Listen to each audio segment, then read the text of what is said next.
Konferenca për shtyp pas ndeshjes parë, raundi 2 eliminator të UEFA Conference League, mundemi 2-1 nga Bravo dhe kemi për të përmbysur ndeshjen e kthimit pas një jave në Shkup. Trajneri Artim Pollozhani këtu i hapur për pyetjet tuaja. Po, patjetër,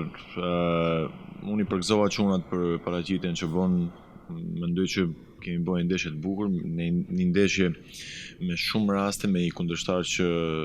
ne patëm potencial dhe para që është jashtëzakonisht taktikisht i vendos mirë në fushë. Normalisht ajo që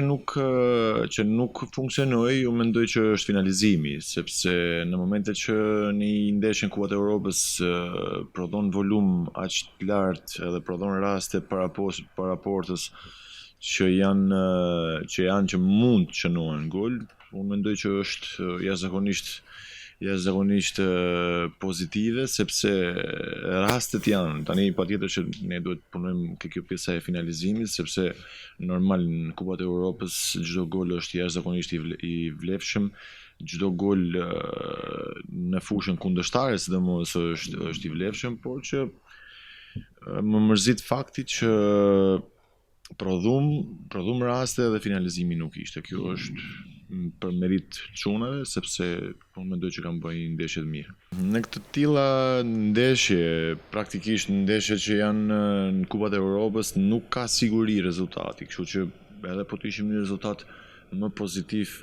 praktikisht në Shkup do ishte të futemi maksimalisht për ta fituar ndeshjen, kështu që ndonjëherë ky rezultati negativ është edhe i dobishëm për në aspektin e asaj, për shembull që futesh me një qasje tjetër në lojë. Jo që po të ishte pozitiv ne nuk do futeshim, përkundrazi. Sido që të ishte rezultati ne do futeshim, por unë po e potencioj edhe herë që më vije keq për çunat sepse prodhun edhe finalizimi mungoi. Nuk më befasoi mënyrën e lojës së tyre, ne tham edhe dje në preskonferencën para ndeshjes, është një ekip që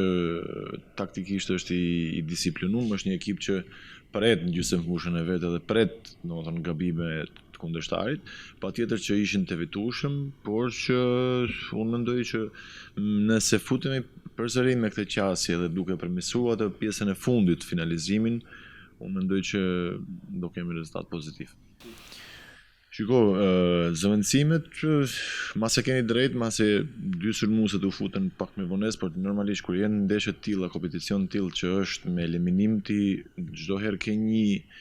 ke një stepje për arsyeën se nëse bëhet pastaj është rezultati më i thellë, është vështirë.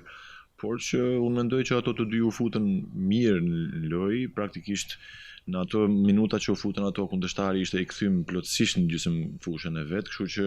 është normale që mos bin shumë takime prekje të topit, por që asnjë farë lloji problemi, unë mendoj që edhe në ndeshje të tjera do marrin minutazh më të madhe. Ideja ishte që të kalojmë me dy sulmues, edhe sepse Rafa po na humbte energji, kalojmë me dy mesfushor qendror, domethënë ideja ishte ajo, por që